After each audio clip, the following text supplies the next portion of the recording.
Mamaya na po ang PBA draft at maraming umaasa na merong mga trade movements na mangyayari bago mag-draft o pagkatapos nito. Kabilang na dito sa mga teams na pwedeng gumalaw dyan kaagad-agad ay itong Converge Fiber Xers at itong Barangay Ginebra. Itong Barangay Ginebra, alam natin nung nakaraang mga taon ganyan ang ginawa. Kinuha nila si RJ Abarientos mula dito sa Terra Firma Jeep bago magsimula pa yung draft. So ibig sabihin nakuha na nila yung draft rights bago pa man ito magsimula. Ngayon, ito namang the year before ang ginawa ng Barangay Ginebra, kinuha si Jeremiah Gray mula dito sa Terra Firma Jeep pagkatapos ng draft. So kahit alin dyan yung posibilidad ay pwedeng mangyari para dito sa Barangay Ginebra. Ibig sabihin, baka uumpisahan na nila yung pagkuha ng draft pick. Depende yan kung ano naging resulta ng analysis nila doon sa PBA Draft Combine, kung sino yung mga magagaling na player. Kaya hindi na ako magtataka kung ganyan talaga ang maging sitwasyon dito. Alam din naman natin na itong mga teams ngayon dito sa PBA ay nagre-ready na talaga, pati na itong Converge Fiber Xers. Bukod sa Ginebra, itong Converge ang isa pang team na inaasahan na gagawa ng major move. Alam natin na opisyal nang dineklara na bagong coach si Delta Pineda at nasa kanila na nga yung number 2 pick sa draft plus yung rights kay Larry Muyang. So mukhang lumalakas na itong Converge Fiber Xers ngayon at maasang marami na meron pa silang ibang gagawing moves dito sa draft. Kasama na rin itong, of course, yung pagpirma ng kontrata eventually nitong si Mikey Williams. Kaya medyo nagiging maganda na ang tinatakbo itong Converge at ang Ginebra. Asahan natin na yung dalawang teams na yan ang gagalaw bago at pagkatapos ng draft. Ang San Miguel Beermen ang isa pa dun sa mga teams na inaasahan ng marami. Nakikilos din pagdating dito sa ganyang sitwasyon. At ang inaasahan ng marami, yung draft pick ng San Miguel na pang number 9, either gagamitin nila yan para kumuha ng isang big man o point guard or baka ipang trade nila para sa isang veterano. Dahil mukhang ang gusto raw ng San Miguel ngayon ay isang tinatawag na win now mode. Gusto nila ay manalo na ng kampiyonato para mapigilan itong binabalak na Grand Slam ng TNT Tropang 5G. Kung sakasakali, sa tingin ko kasi medyo mababaw yung draft, no? So baka yung pang number 9 draft pick ng San Miguel, wala na silang masyadong abutan doon sa mga talents na kanilang hinahangad makuha. Kaya asahan natin na baka yung San Miguel i-trade ang nabanggit na player para naman maka-draft sila nung isa talaga na kanilang magagamit. Kaya nga ngayon, iyan ang paniwala ng karamihan. Itong San Miguel naman, asahan natin na meron niyang mga major moves na gagawin eventually. Pero sa ngayon, kinakailangan muna nilang maniguro na yung talagang kukunin nila ng mga players ay yung talagang magiging, sabihin natin, pandagdag puwersa dito sa kanilang lineup at hindi lamang yung magiging problema pagdating dito sa rotation. Baka ibig sabihin, hindi naman kaagad-agad mabigyan ng minuto ng kanilang mga lineup. Kaya nga kinakailangan siguro na maging mas maganda ang sitwasyon para dito sa San Miguel.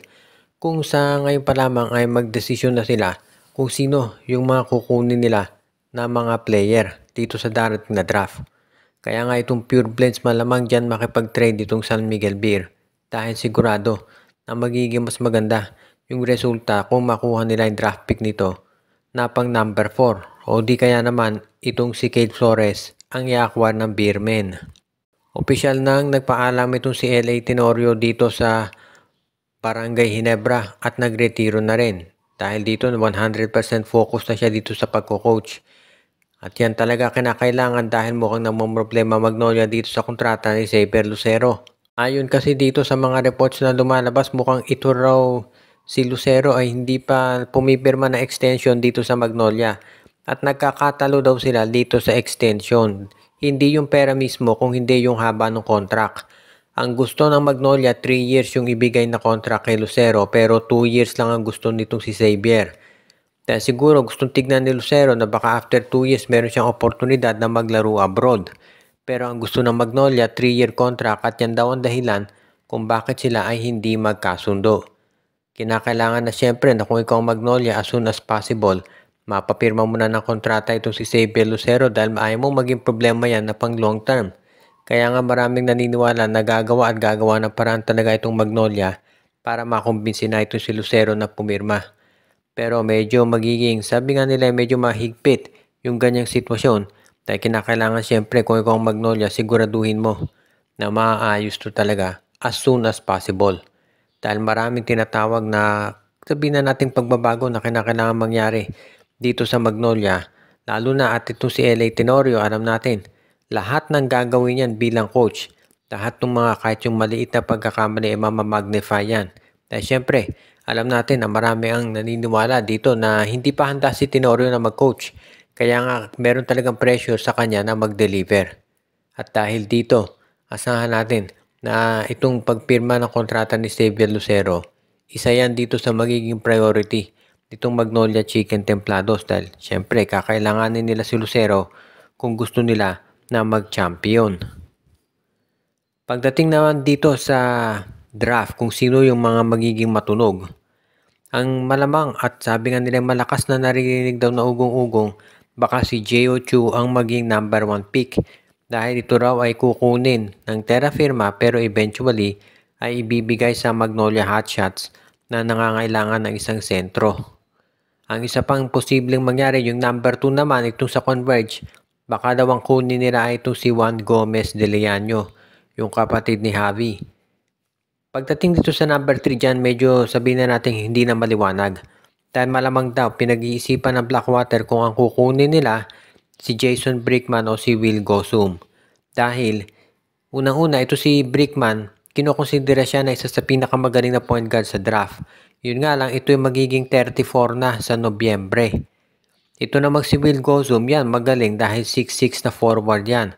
At pwedeng magamit yan ng Blackwater bossing just in case nga na hindi pumirma ng kontrata o mapitas itong si Christian David. Either way, yan dalawang players na yan magiging maganda tulong para dito kay Coach Jeffrey Cariaso kahit alin doon sa dalawa ang kanyang piliin. Siguro mas maganda kung si Will Gosum dahil ito ay bata pa at syempre big man.